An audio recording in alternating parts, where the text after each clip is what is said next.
The fourth generation RAV4 was launched in 2012 under the chassis designation XA40 as a complete overhaul from the third generation model to both improve efficiency across the model range and support both a hybrid and diesel powertrain to markets across the world. While the Nagasaki plant was used to build this generation, China and Canada were also utilized for production to bolster regional supply. A plant in Russia was also used for part of the production run. The new platform beneath the RAV4 at the time was coded MC. This was used in everything from the Lexus NX to the Toyota Auris, and this car's cousin, the Toyota Harrier. Key markets for the RAV4 received the car early, including Australia, the UK, China, and the USA. A 6-speed manual gearbox was retained for this generation, although it was not offered in several regions, the UK and Australia being two countries to receive the manual offering. A quick note for buyers of 2013 cars is to check online adverts to make sure the car you are going to see is actually this newer generation, as several countries continued sales of the previous generation for 1 year, selling both old and new models in showrooms together for a short period of time. After a marginal growth in sales which remained strong in 2014, a facelift model was showcased in 2015 to go on sale as a 2016 model year vehicle. The hybrid model was heavily advertised at the time. As many of you know, Toyota had been early leaders in electric powertrain assistance, and in the mid-2010s their marketing strategy switched with the intent of furthering their hybrid offering. Due to this, hybrid sales increased drastically after the facelift, with Europe being a fairly late mover, but as this generation RAV4 exits production in 2018, European buyers began to favour the hybrid model, and so for many Europeans, it is the later years that will give the largest choice of hybrid options. Both front and all-wheel drive is offered on the RAV4, although some trim levels are limited to either driveline. Moving on to safety, and the RAV4 scored a full 5 stars at Euro NCAP in 2012. It was then awarded a top safety pick by North American IIHS in 2013, although this was with a poor scorecard result in both small overlap front crash tests. This is the first time I've seen a car score a bottom grade poor in these two segments, but still achieve a top safety pick marker by IIHS. In 2015, the small overlap test was upgraded to a top marker of good for the driver's side, but remained poor on the passenger side. This continued in 2016, but the car was then awarded a top safety pick plus award, the highest the car can achieve from IIHS. This time its overall safety scoring had actually decreased from previous years, possibly showing the safety test moving more towards technology than actual structural scores. However, this doesn't make the RAV4 unsafe, and in many areas it did actually score the highest rating category. Moving on to common faults, and a reminder that if you like knowing everything there is to know about a potential car purchase, then subscribe. As with over 150 guides published, and more being added each week, we're here to help guide you through your next car purchase. A rough shift on automatic transmissions has become a common complaint that affects 2012 to 2015 built cars, particularly between 25 and 50 miles per hour or 40 to 85 kilometers per hour. The refresh for 2016 models appear to resolve this issue. If there is both a rough shift and a shudder in the gearbox, you are probably looking at an issue with the ECM or electronic control module. These can be bought used, but you won't know what you are getting. A new one is a costly option though. If you're lucky, then a gearbox service with premium brand of automatic transmission fluid could resolve the issue and was worth doing before 100,000 miles or 160,000 kilometers as good maintenance. A top tip though, some owners found that putting the car in sport mode made the gearbox much smoother, and it was at least a temporary resolution while they saved up for a full repair. Those looking at the 2-litre diesel engine may know the engine is based on the BMW N47 2-litre diesel, so shares several emissions-related issues, including the DPF and EGR wearing.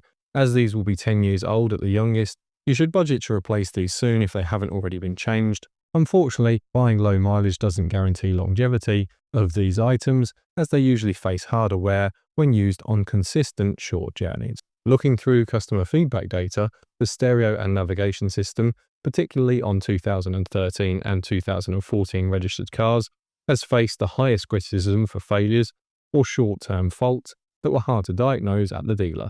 It's worth spending 5 minutes alone playing with all the stereo and navigation systems before buying, just to check all the functions work, as usually problems start with a single fault that isn't immediately recognized due to being an option rarely used by some people, for example the button to switch between the different radio waves. The NHTSA, the safety board for cars in the USA, has investigated the 2013 to 2018 RAV4 for reported fires. Usually these were battery related, but not the hybrid system, which has been very reliable. Instead, the fault affected all engine types due to it starting with the regular 12-volt battery. A class action lawsuit was filed against Toyota, alleging the company were concealing problems. Finding a consistent thread here was tough, and after hours of research, I'm going to say that it's worth checking for any previous repairs, poor fitment or obvious damage, corrosion or heat damage around the 12-volt battery. But aside from that, there isn't much owners can do. I'm going to class this fault as very rare for the video, worth checking, but only mentioned here because of the severity rather than the risk. One of the toughest common issues to report is paint faults. This is because cars will get chips, scratches, and even some paint defects with age. However, it is fair to say that the RAV4 is reporting much worse performance than other cars. Owners report both thin paint, referring to the layer of microns actually applied at factory. The more you get, the more you can lose before a chip goes down to the metal, and the more room a detailer has to remove scratches and swirls. The paint chips and scratches are noted more on dark paint, as it is easier to see, but several owners have gone to the expense of a front-end respray after chipping became so bad that the car looked as though it had done 3 times the mileage. If reverse is challenging to engage, then it is likely a worn-out valve within the valve body or worn-out transmission mount. The mount can be checked at home just by looking for any tears. It is more likely the transmission mount has failed if you get a clunk when selecting reverse and drive when stationary. This issue is common enough for most garages to have seen it before and can diagnose it quickly. Both the front and rear lights are notorious for suffering UV damage in pre-facelift cars. Any yellowing or clouding is a clear sign this has already begun. While there are repairs that can be done, the more permanent fix, which includes reapplying a UV clear coat at a professional spray shop, can get close to the price of a replacement unit. The home DIY tricks can be an answer, but expect about a year before the issue returns. If looking at higher mileage and getting a code P0441, P0442, and P0446, the EVAP canister is in need of replacing. Some may know this as the charcoal canister. It is fairly common for them to fail at around 100,000 miles or 160,000 kilometers. Any issue with starting a car is almost certainly a bad ground wire going to the starter motor. The RAV4 is notorious for this issue. Most repair shops will just swap out the starter motor, which will resolve the issue, but if you're a confident DIY mechanic, it can be worth checking the ground wire first and repairing it, saving the cost of a new starter motor, as the motor will probably still be in good working order. As I'm sure the comments will reflect, these may be common faults, but many owners do also get a lot of mileage from their RAV4 with just good maintenance, and some of the common faults reflect a high sales volume chassis that is now over 10 years old, rather than it being a bad product. So if you treat them well and look out for these issues when buying, then you increase your chance of having trouble-free motoring. But I know many of you want to know about the engines, and they're coming up, but first the recalls. In 2015, there was a single recall for electric power steering control unit that had been found to be damaged during the manufacturing process. In 2016, there were 2 recalls, the first for ABS actuators found to have a damaged O-ring, the second for labels on tyres fitted to new vehicles that were not properly labelled and exceeded maximum chassis weight. Then in 2019, there were 6 recalls. The first again was due to tyre limitations incorrectly labelled, then a brake booster failure that shut off the stability control, followed by a small recall due to damaged electrical connectors causing the backup camera to fail. A larger recall was then made due to airbag inflators that had been replaced previously, needing to be changed again. This recall was repeated for a larger batch of vehicles towards the end of 2019. Now onto the engines, and it's a fairly simple lineup of petrol, diesel and a single hybrid model. I'll cover the standard petrol engines first. Although gearbox options will depend on your region and available models, a CVT and an auto are available, along with a 6-speed manual in limited markets. The 2-litre model is either going to be a dual VVT-I version or a V-Matic model. I'll avoid a deep dive on the engine differences, but the engine code is different between them, with the V-Matic coded 3ZR-FAE and a more powerful option, while the VVT-I is simply a 3ZR-FE. In South America, VVT-I engines are a flex fuel engine along with some other markets. The V-Matic model is generally rated at 149 or 158 brake horsepower in some markets, and is the model most of you in Europe will recognise, while many parts of the world stuck with the VVT-I. Average fuel economy was done on older and less accurate NEDC test cycles and comes in at 39.2 miles per gallon or 7.21 litres per 100 kilometres. Note that both a front-wheel drive and all-wheel drive was offered on this engine for most markets. Earlier versions of the engine reported high oil consumption, usually because of faulty components like the cam chain cover or oil filter. Some even experienced this with the piston rings. However, these do get rarer with time, although can be costly, especially if the timing chain needs replacing. If you view a car that has an RPM needle that won't settle and even at idle just keeps moving, it isn't likely to be an electrical issue. Instead, it will likely be a fault with the intake manifold. These can become dirty over the years, and a high mileage car that has never had either the intake manifold or the throttle body cleaned out would benefit from this action. It should help improve fuel economy too. V-Matic unit has been reported to fail. This is one of the larger concerns when buying a V-Matic model and is a costly repair, although fortunately it appears that a large number of owners haven't suffered this problem. The 2.5 engine coded 2AR-FE and offered as a standalone or with a hybrid assist is one of the most popular choices. This inline-4 engine has 176 brake horsepower when a standalone or 194 brake horsepower combined as a hybrid. Fuel economy is rated at 26 miles per gallon or 10.86 litres per 100 kilometres on the regular 2.5 and 53.2 miles per gallon or 5.31 litres per 100 kilometres on the hybrid. One of the more severe issues you can suffer on the 2.5 is the head gasket, which can break down between the cylinders. This may give a misfire accompanied by an engine warning of P0301, P0301, P0302, or P0304. If you do get this fault and get it checked and get it replaced early, you should avoid any damage and be back on the road. The trouble is that it can be tough to notice early on, causing a larger issue before you know about it.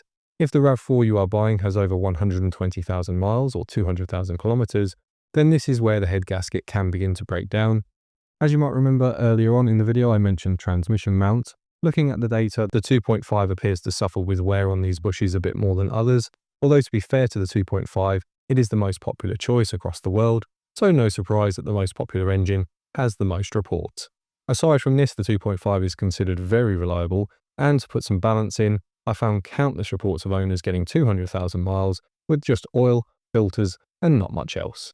The diesel engines weren't offered in all countries, but Europe and Australia and New Zealand will be familiar with the diesel options. Front and all-wheel drive is offered on the 2-litre engine model, usually called the 120D or D4D 2-litre. The 2-litre gets 122 brake horsepower or 148 brake horsepower and averages 57.2 miles per gallon or 4.94 litres per 100 kilometres. This engine, coded 2WW, is essentially a BMW N47 engine. Luckily, the revised version, which makes the timing chain issue rare but still possible. Emissions equipment is by far the biggest complaint for repairs from owners. Unlike the petrol engines, this diesel is unforgiving of poor maintenance, and owners that have run them to higher mileage had a folder of receipts for meticulous service work. So if you go and see one with a receipt for a can of oil 6 years ago and a single tyre replacement, then you should probably attempt to set the 100-metre sprint record as you run away. Then there is the 2.2 diesel, which is a Toyota engine with a common rail design. Similar to the N47 though, it had been around for a while and wasn't long for this world when it entered service in the RAV4. Many markets only had the 2.2 until 2015, making 144 or 177 brake horsepower with an average of 46.9 miles per gallon or 6.02 litres per 100 kilometres. This engine could also be selected with a manual gearbox, which some preferred. Complaints are not out of the ordinary for a diesel engine of this generation. EGR faults and emissions equipment coming to an end of their life lead the problems list, but injectors are a larger expense and were common enough that many owner forums seem to think that you're lucky to get past 120,000 miles or 200,000 kilometre marker without having an injector, need replacing or refurbishing where possible. The diesel choice seemed to go between what people had widest available of, but as time ticks forward, those with the 2-litre find a larger amount of overall support for parts, as the engine was so common in BMW and most third-party suppliers have lots of competitively priced parts. Not to say the 2.2 doesn't, but it wasn't as widely distributed across the world. Moving on to our picks, and the hybrid is going to win this one, especially as it is so widely available on most budgets. However, if longevity and the ability to work on a car yourself is your primary objective, The standard 2.5 or even the 2-litre diesel would probably be a favourite, as both have a history of running high mileage, although the diesel will need more care and maintenance to get there. If the RAV4 isn't for you, then we have guides rivals like the Nissan X-Trail, VW Tiguan, BMW X3, and Land Rover Discovery Sport to watch next.